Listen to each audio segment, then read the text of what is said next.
क्या आपने सोचा है मेडिकल वेंटिलेटर क्या होता है?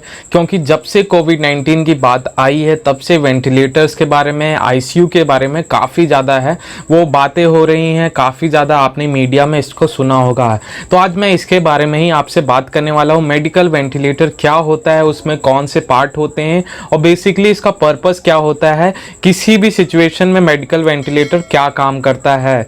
तो आज इस वीडियो में मैं इसके बारे में ही बात करने वाला हूँ। तो वीडियो को लास्ट तक जरूर देखें और इस इंफॉर्मेशन को एक अच्छे तरीके से अपने ब्रेन में डालें, जिससे आपको मेडिकल वेंटिलेटर्स के बारे में पता लग पाए। क्योंकि कई लोग मेडिकल वेंटिलेटर देख के ही डरते हैं। कई बार मूवीज में आपने देखा होगा, जिस तरीके से मैं इमेजेस दिखा रहा हूँ इस तरीके के मेडिकल वेंटिलेटर होते हैं। ये पोर्टेबल हो सकते हैं, मतलब अगर कोई जो है व्यक्ति या पेशेंट काफी लंबे समय तक वेंटिलेटर पे रहता है तो उसको हॉस्पिटल्स में तो नहीं रखा जा सकता, तो उसको घर पे ही वेंटिलेटर प्रोवाइड किया जाता है और उसमें वो बेसिकली उसका वो इस्तेमाल करता है। तो ये वेंटिलेटर्स का, मेडिकल वेंटिलेटर का इस्तेमाल कब किया जाता है? तो जब भी पेशेंट, कोई भी व्यक्ति ब्रीथ नहीं कर पाता अपने आप से, उसमें कोई भी, जैसे मान लीजिए उसका एक्सीडेंट हो गया, उसका सिस्टिक फिब्रोसिस हो गया, सीओपीडी है, कोई भी इन्फ्लुएंजा है जो लंग्स पे अटैक कर रहा है, जैसे कोविड-19 के मेल केसेस में आप देखेंगे तो जो पेशेंट है 80 to 90% जो पेशेंट्स है वो बहुत माइल्ड सिम्टम के साथ कोविड-19 में आते हैं। तो कई लोग इससे काफ़ी डरे हुए हैं। तो आपको डरना नहीं है, कोविड-19 कोई ऐसी जानलेवा बीमारी नहीं है। हाँ, आपको सोशल डिस्टेंसिंग और अपनी जो क्वारंटीन चीज़ें हैं आपको आइसोलेशंस में रखना, वो एक पर्पस है, एक मतलब स्प्रेडिंग को रोकने के लिए रखा जाता है। तो कई लोग क्वारंटीन या सोशल डिस्टेंसिंग को लेके काफ़ी ज़्यादा गलत तरीके से सोचते हैं, डरते हैं बेसिकली। तो ऐसा नहीं करना चाहिए। तो मेडिकल वेंटिलेटर का कई लोग नाम सुनते ही डर जाते हैं, तो वो डरने की बात नहीं है। एक बेसिक सी मशीन है जो आपको ब्रीदिंग प्रोवाइड करती है। कई लोग अपने आप से सांस नहीं ले पाते, जैसे मैंने बताया कुछ तरीके की बीमारीज होती हैं, जैसे स्पाइनल कॉर्ड में इंजरी हो गई, स्ट्रोक हो गया, एक्सीडेंट में हो सकता है, जनरल एनेस्थीसिया, जब किसी को बेहोशी दी जाती है, बेहोशी के इंजेक्शन दिए जाते हैं, कोई सर्जरी होती है बड़ी, तो जनरल एनेस्थीसिया का इस्तेमाल किया जाता है। उस समय है वो पर्सन अनकॉन्शियस हो जाता है, तो वो उस समय वेंटिलेटर का इस्तेमाल करके उसको आर्टिफिशियल रेस्पिरेशन बेसिकली प्रोवाइड किया जाता है, जिससे वो इनहेल कर पाए और एक्सपायर कर पाए और जो एयर है उसको। और भी केसेस हैं, जैसे निमोनिया का केस हो गया, ड्रग ओवरडोज का केस हो गया, इंटेंसिव केयर हो गया, मतलब किसी पेशेंट की काफ़ी ज़्यादा केयर करने के समय पे, या हाई प्रोफाइल के जो पेशेंट्स हैं उनको वेंटिलेटर दिया जाता है। ब्लड क्लॉटिंग हो गई, लग इंजरी हो गई, इस तरीके की कंडीशंस में हम मेडिकल वेंटिलेटर का इस्तेमाल करते हैं। तो इतनी सारी कंडीशन बताई, इसके अलावा भी कई सारी कंडीशन है, कोविड हो गया और भी कई सारी कंडीशंस हैं। तो वेंटिलेटर एक बेसिक सी मशीन है जो आपको ब्रीदिंग प्रोवाइड करती है आर्टिफिशियली। जब पेशेंट अपने आप से ब्रीथ नहीं कर पाता है, किन्हीं कंडीशंस थे, तो हम वेंटिलेटर का इस्तेमाल करते हैं उसको एयर देने के लिए, बेसिकली ऑक्सीजन को प्रोवाइड करने के लिए।